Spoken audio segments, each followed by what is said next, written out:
Hello friends, good morning. Welcome to Exam Planet.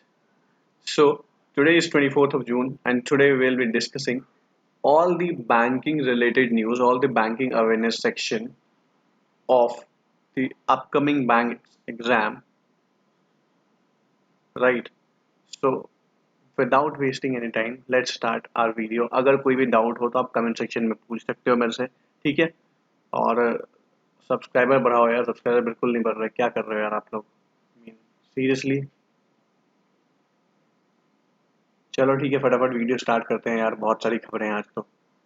So have patience, patience रखना, थोड़ी सी तसल्ली से सुनना, आराम से खबरें बताऊंगा मैं सारी, बहुत प्यार से, ठीक है? और लाइक वीडियो देख के कब लाइक नहीं करते, एक क्लिक करना होता है यार, मुझे समझ नहीं आती लाइक करने में क्या, अगर जिन्होंने सब्सक्राइब कर रखा है वो वीडियो देख रहे हैं, एक लाइक करने में क्या ही जाता है यार आपका, ठीक है? कोई बात नहीं, चलो फटाफट स्टार्ट करते हैं। पहली खबर आज की, पहली खबर है, फोन पे launches India's first wallet with auto top up. अब देखिए खबर क्या है, बेसिकली खबर बड़ी सिंपल सी है, अगर आपको समझ आ गई तो आप एग्जाम में कभी नहीं भूलेंगे, अगर नहीं समझ आई तो आपको बार बार पढ़ना पड़ेगा। बहुत सिंपल सी खबर है। फोन पे आप सब जानते हैं, सब भी यूज करते होंगे फोन पे, गूगल पे और पेटीएम हम सब यूज करते हैं, आपको पता है राइट? तो फोन पे ने क्या किया है, बेसिकली लॉन्च की है इंडिया की पहली first ever wallet with auto top up. Auto top up का मतलब समझ में आता है आपको कि अपने आप ये टॉप अप रिचार्ज ले लेगी, राइट? और फोन पे ने लॉन्च किया इंडिया का पहला first wallet with auto top up, ठीक है? तो समझ में आई चीज क्या है। खबर इसमें सिर्फ इतनी सी है कि फोन पे जो है उसने इंडिया का पहला वॉलेट लॉन्च किया है, जिसमें आपको सेटिंग्स दी जाएगी, उस सेटिंग्स में जाके आप सेट कर देंगे, राइट? कि अगर आपके में इतने अमाउंट से कम बैलेंस अगर आप में होता है तो वो ऑटोमेटिकली आपके अकाउंट से पैसे डिडक्ट होके आपके वॉलेट में आ जाएंगे, ताकि आप फर्दर उसको यूज कर पाओ, वो अपने आप टॉप अप हो जाएगा, राइट? और उसके लिए बार बार आपके पास ओटीपी नहीं आएंगी, ये आपको आपको बार बार जाके आई मीन ऐप में जाके बार बार रिचार्ज या अमाउंट ऐड नहीं करना पड़ेगा, पर ये सेटिंग्स होगी इसकी, राइट? सेटिंग्स होगी इसकी। समझ में ये खबर की क्या है सिर्फ। और इसका जो टॉप अप अमाउंट जो होगा, वो जो टॉप अप अमाउंट होगा will be ranging from 1000 to 5000। यहाँ या इसके बीच में टॉप अप अमाउंट होगा जो आप कर सकते हो, कि आप वो आपकी सेटिंग्स में जाएगा, सेटिंग्स पे डिपेंड करेगा। देखो बहुत सिंपल सी खबर है, जो खबर मैंने बताई है इससे ज्यादा खबर इसमें कुछ भी नहीं है, मैं फिर भी पढ़ देता हूँ एक बार। PhonePe has launched a wallet auto top-up feature using UPI e-mandates for its customer.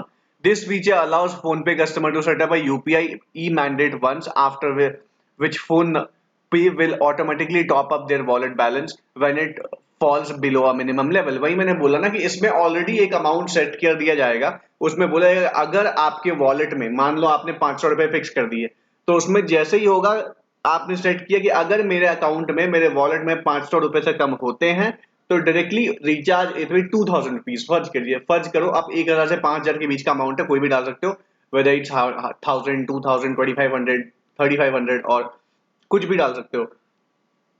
तो वो क्या होगा, जब भी आपके वॉलेट में 500 या 500 से कम अमाउंट होंगे, जैसे ही 499 होंगे, वो ऑटोमेटिकली आपके अकाउंट से पैसे डिडक्ट करके आपके वॉलेट में ऐड कर देगा, जो आपने सेट किया होगा अमाउंट, 1000 2000 4000 जो भी आपने सेट किया होगा।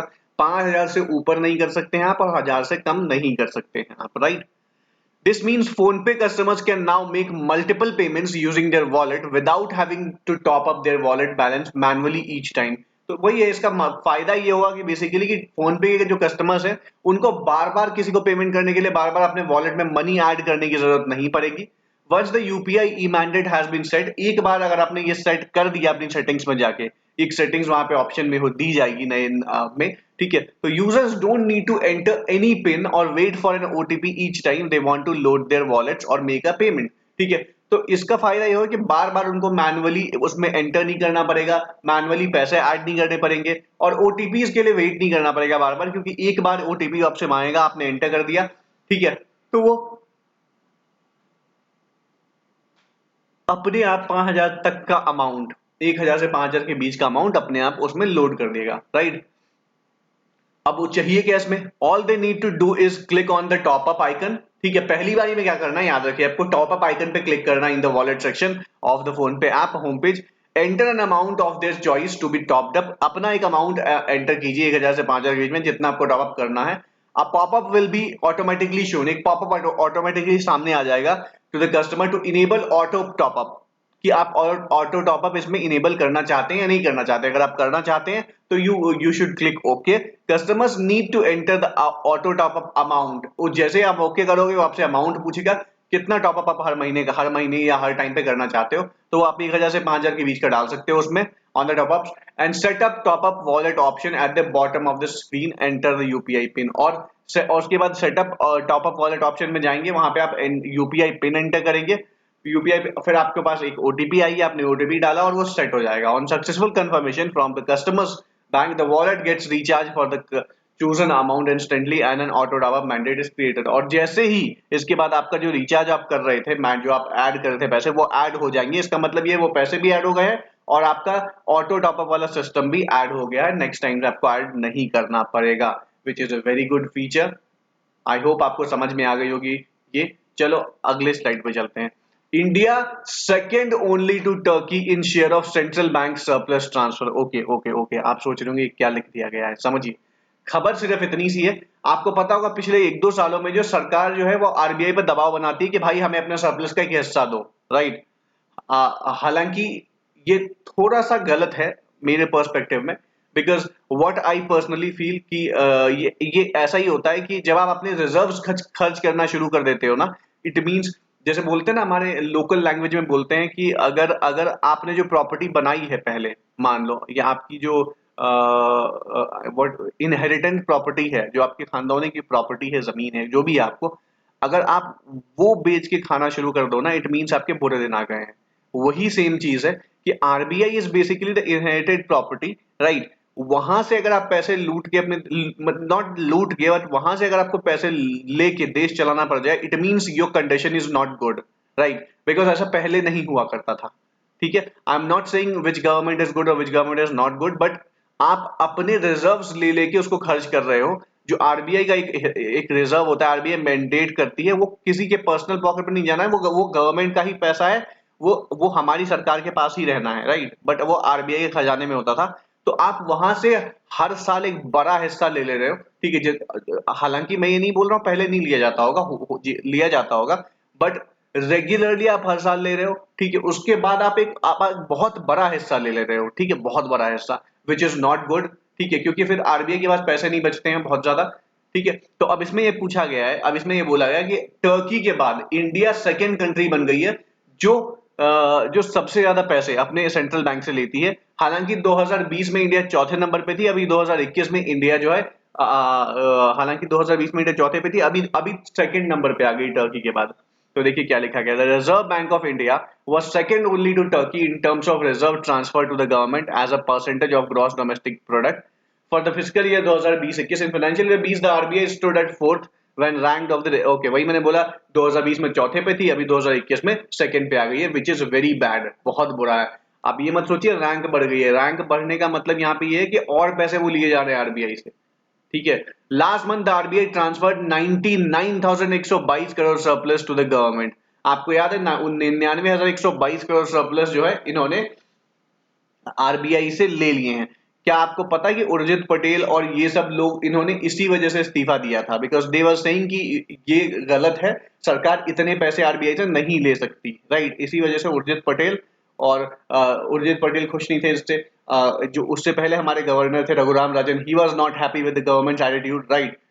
तो ये कुछ रीजंस हैं जहां पे थोड़ा सा संभल के चलना पड़ता है, ठीक है। To the government 73% higher than the 73% higher than the rupees 57,128 crore paid up in 2019 में। आप सोचिए 73% का इंक्रीज आया है। लास्ट ईयर सरकार 57,128 करोड़ ले गई थी, तभी हंगामा मच गया था कि इतना पैसा आप कैसे ले सकते हो। इस बार 73% मतलब क्या बोलूं मैं, छोड़ो, paid up in 2019-20. An aspect of the annual report that has raised considerable heat in the dust in the media is the surplus transfer to the government, mainly stemming from saving on balance sheet provisions and employees superannuation and other funds.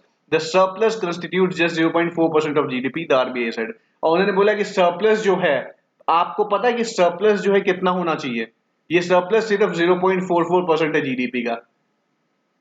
जाके एक बार Google कीजिएगा कि पुराने समय में इन्हीं इसी government के पुराने समय में लॉकडाउन से पहले जो कोरोना आया था उससे पहले कितना सरप्लस हुआ करता था गवर्नमेंट के पास। 2014 13 14 15 13 12 का भी डेटा निकाल के देख लीजिएगा कितना सरप्लस होता था जीडीपी का। ठीक है, आपको समझ में आ जाएगा अंतर क्या है और कैसे चीजें खत्म हो रही है, कैसे जो खजाना होता है ना, खजाना कैसे खत्म हो रहा है आरबीआई का।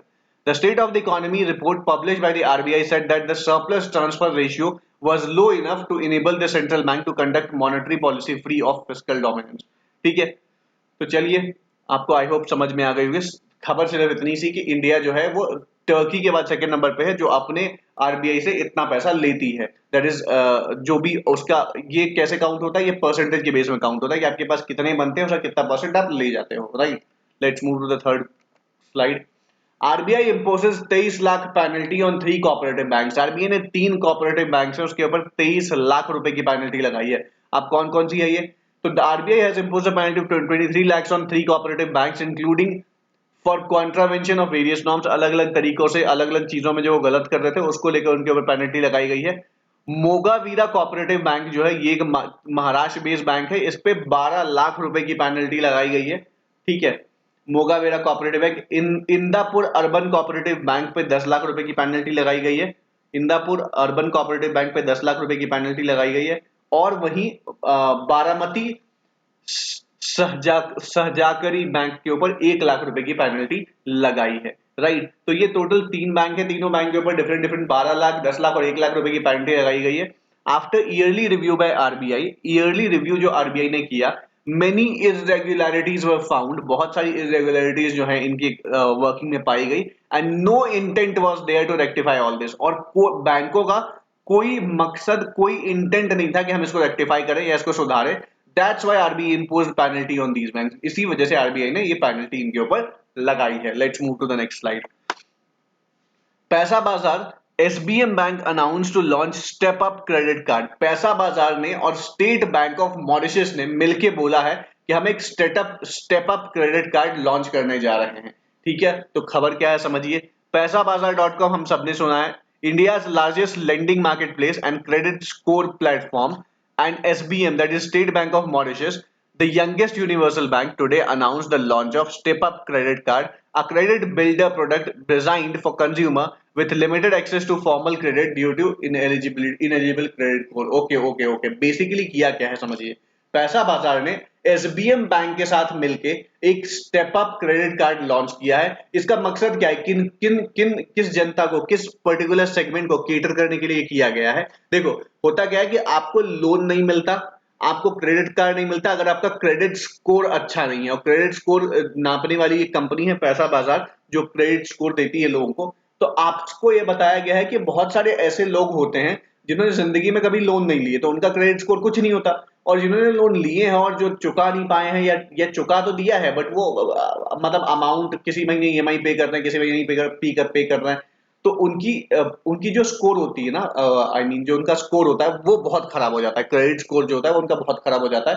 तो इनका कहना ये है कि ऐसे बहुत सारे लोग हैं हमारे देश में, हमारी सोसाइटी में, जिनका credit score is not good. That's why they are not eligible, they can not get the credit card और loans from the bank. So we are targeting those customers only. We will be giving these step up credit card to those individuals only, right? तो ये उनके लिए बनाई गई है। समझ आ रहा है आपको? Consumers with unlimited access to formal credit, जिनके पास एक्सेस नहीं है फॉर्मल क्रेडिट का due to ineligible credit score. Okay, a secured card provided against a fixed deposit। और देखो ये इसमें ये एक सिक्योर कार्ड है। सिक्योर कार्ड मींस ये सिक्योरिटी जो है वो बैंक के लिए बहुत तगड़ी है, बिकॉज ये जो आपको वो देंगे, बेसिकली जो आपको ये क्रेडिट कार्ड देंगे ये आपके एफडी के ऊपर दिया जाएगा, बिकॉज वो भी कोई एहसान नहीं कर रहे हैं। I mean the point is basically कि वो आपको एक फैसिलिटी प्रोवाइड कर रहे हैं। ठीक है, आपकी एफडी नहीं टूटेगी अगर आप टाइमली वापस कर दोगे तो, और आपका काम भी हो जाएगा। अदरवाइज अगर आपको कोई काम करना, आपने एफडी तोड़वा दी तो फिर वापस वो इंटरेस्ट रेट आपको दोबारा से तो नहीं मिल पाएगा। तो ये एक ऑप्शन आपको पैसा बाजार और एसबीएम बैंक दे रही है कि आप बिना अपना एफडी तोड़े उसके बेसिस पे, एफडी के ऊपर आप एक क्रेडिट कार्ड जो स्टेप अप क्रेडिट कार्ड है वो ले सकते हो। ठीक है, consumers with damaged credit to those who has no history to steadily build their credit score. Okay, और ये उनके लिए है जिनका क्रेडिट स्कोर खराब है या फिर जिन्होंने कभी लोन ही नहीं लिया, तो उनका क्रेडिट स्कोर ही नहीं होता है, बहुत अजीब सा क्रेडिट स्कोर होता है. While responsible use of step up credit card enables consumer to reach a strong.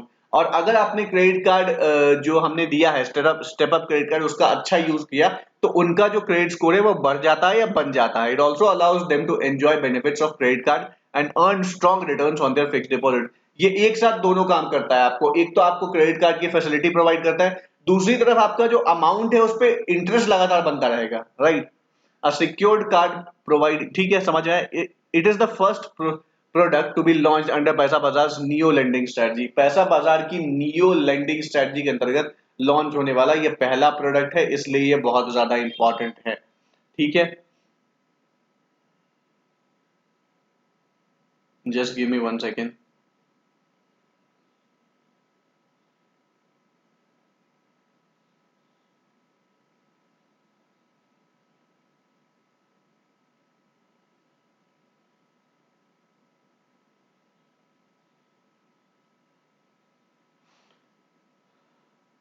Okay, तो ये क्या बोला गया? It is the first product to be launch under Paisa Bazaar non neo lending strategy. Neo lending, neo bank आपने सुना है. Neo bank क्या होती है? नियो बैंक वो होती है जो बैंकिंग के सारे काम करती है, बट उनका कोई बैंक ब्रांच नहीं होता है, ऑनलाइन सारे काम करती है.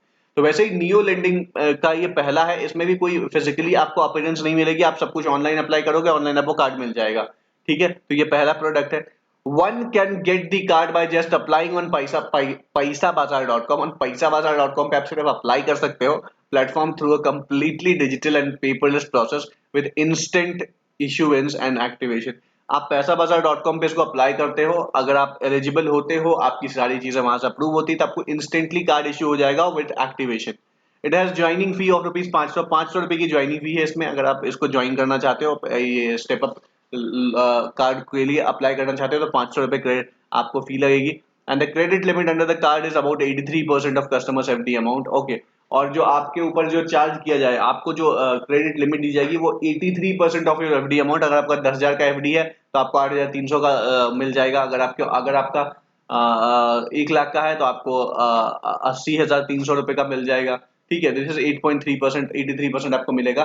और एफडी अमाउंट जो होगी 6.5% रेट ऑफ इंटरेस्ट मिलेगी आपको उसके ऊपर. ठीक है, let's move to the next slide. Government eases listing norms for companies having over 1 lakh market cap, 1 lakh crore market cap. Okay, तो अब इसमें क्या हुआ है, कुछ चेंजेस आए हैं. ठीक है, सेबी की तरफ से कंपनीज, वो कंपनी जिनका की मार्केट कैपिटलाइजेशन 1 लाख करोड़ या उससे ऊपर है at the time of listing, जब वो लिस्ट करते हैं अपने आप को, कहां पे लिस्ट करते हैं?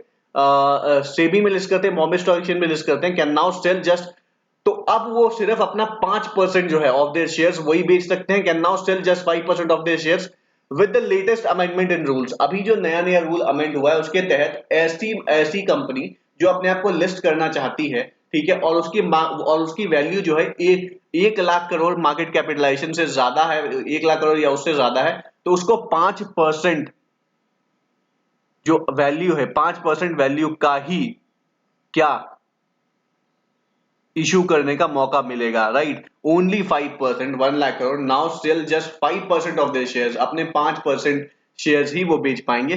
विद द लेटेस्ट अमेंडमेंट ये हुआ है, a move that will be beneficial for the government. ये बहुत बेनिफिशियल होगा गवर्नमेंट के लिए during the proposed initial public offer of LIC, क्योंकि एलआईसी का भी वो करने वाले हैं. एलआईसी का भी मार्केट कैपिटलाइजेशन 1 लाख करोड़ से ऊपर है, तो उनके साथ भी ये फॉलो करना पड़ेगा, ये फॉलो होगा. Such entities will be required to increase its public shareholding to 10% in 2 years. और उनको बोला गया पहले 5 साल में, पहले जब आप आईपीओ इशू करोगे तो 5% ज्यादा नहीं कर सकते, अगले 2 साल में आपको इसको बढ़ा के 10% करना पड़ेगा, और अगले 4 साल में and raise the same at least 25% within 5 years, और उसके 5 साल में आपको इसको बढ़ा के 25% तक करना पड़ेगा.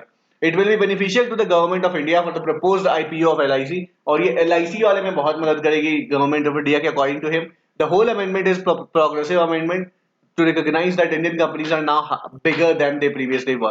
Okay, और ये एक और चीज शो करता है कि इंडियन कंपनीज जो है पहले से बहुत बड़ी कंपनी बन गई है, इसलिए हमें ये मार्केट कैप का जो कैप है वो 1 लाख करोड़ करना पड़ गया है. ठीक है, इसलिए हमें इससे ये पता चलता है कि हमारी कंपनी सच में बहुत बड़ी हो गई है in terms of value, market capitalization. Let's move to the next slide. Quick news वाले सेगमेंट पे आ गए हम. अब आप फटाफट देख लीजिए, मूडीज ने वापस से जीडीपी कट की है इंडिया की. मूडीज ने जीडीपी जो फॉरकास्ट इंडिया की 2021 की उसको गिरा के 9.6% कर दिया गया है, जो अर्लियर 13.9% प्रेडिक्टेड था, और 2022 के लिए इसने अपनी प्रेडिक्शन की है 7% की फॉर इंडिया। क्या बोला मैंने, फिर से याद रखिए, जीडीपी फॉरकास्ट जो थी 2021 के लिए मूडी ने इंडिया की घटा के 9.6% कर दी है, ठीक है, फॉर द ईयर 2021 फ्रॉम 13.9%, और 2022 के लिए 7% इसने बताया है, ठीक है। टॉप 4 जीडीपी कंट्रीब्यूटर स्टेट्स जो हैं इंडिया के, वो कौन कौन सी हैं आपको पता होना चाहिए। महाराष्ट्र है, तमिलनाडु है, कर्नाटका है और उत्तर प्रदेश है, ठीक है। HDFC bank to buy stake worth over 1906 crore in Ergo general insurance and Borderless Softech, ठीक है। तो एचडीएफसी बैंक जो है वो लगभग 1906 करोड़ रुपए का शेयर जो है वो खरीद रही है अर्गो जनरल इंश्योरेंस में और बॉर्डरलेस सॉफ्टेक में, ठीक है। India, Italy and Japan launch trilateral partnership for stability in Indo Pacific region. आपको पता होगा इंडो पैसिफिक रीजन में आजकल चाइना बहुत ज्यादा हिमाकतें कर रहा है, ठीक है। तो उनको सबक सिखाने के लिए, उसको शांत रखने के लिए इंडिया, इटली और जापान ने एक ट्राइलेटरल अग्रीमेंट साइन किया है, जिसके तहत वो चाहते हैं कि इंडो पैसिफिक रीजन में शांति बनी रहे। India to host 9th Asian ministerial energy round table 2020। India जो है 9वीं Asian ministerial energy round table जो है वो होस्ट करने जा रहा है 2022 में।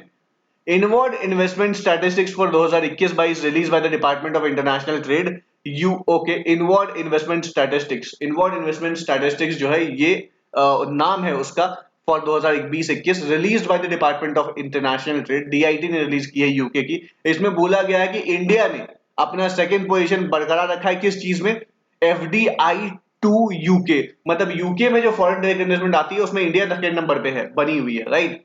तो ये खबर आपके लिए बहुत इंपॉर्टेंट है। वहीं इंडिया में जो एफडीआई आती है उसमें यूएसए नंबर 1 पे है, सॉरी सिंगापुर नंबर 1 पे, एफडीआई टू इंडिया। यहाँ पे एफडीआई यहाँ से जाता है, ठीक है।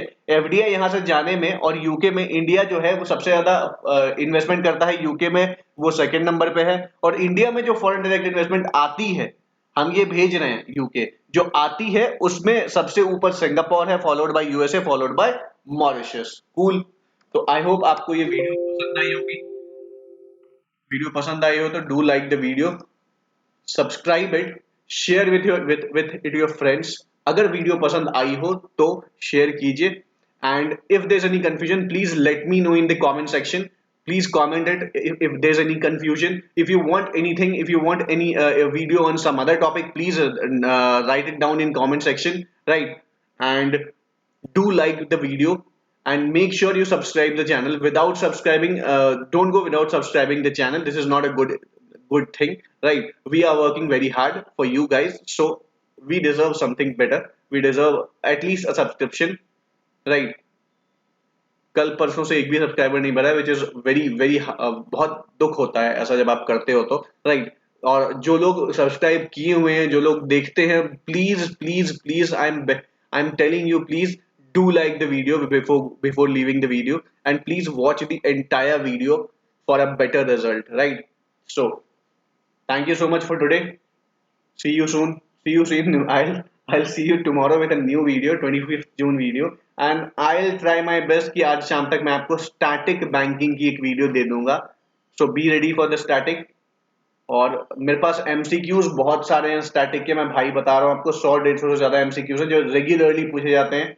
उसकी भी मैं सोच रहा हूँ, मैं वो कॉपी ढूंढ रहा हूँ, मेरे पास बनी हुई थी, उससे मैं निकाल के लाऊंगा आपको। जो हम बोलते हैं टर्म डिपॉजिट, कॉल मनी, और बहुत सारी टेक्निकल टर्म्स हैं, व्हाइट लेवल एटीएम, और बहुत सारी टेक्निकल टर्म्स हैं जो मैं आपको बताना चाहता हूँ। चेक्स जो होते हैं, कौन कौन से चेक्स होते हैं, टाइप्स ऑफ चेक्स, और बहुत सारी चीजें मैं आपको बताऊंगा। डोंट वरी, मिलते हैं आपसे कल एक नई वीडियो के साथ। Bye bye, take care.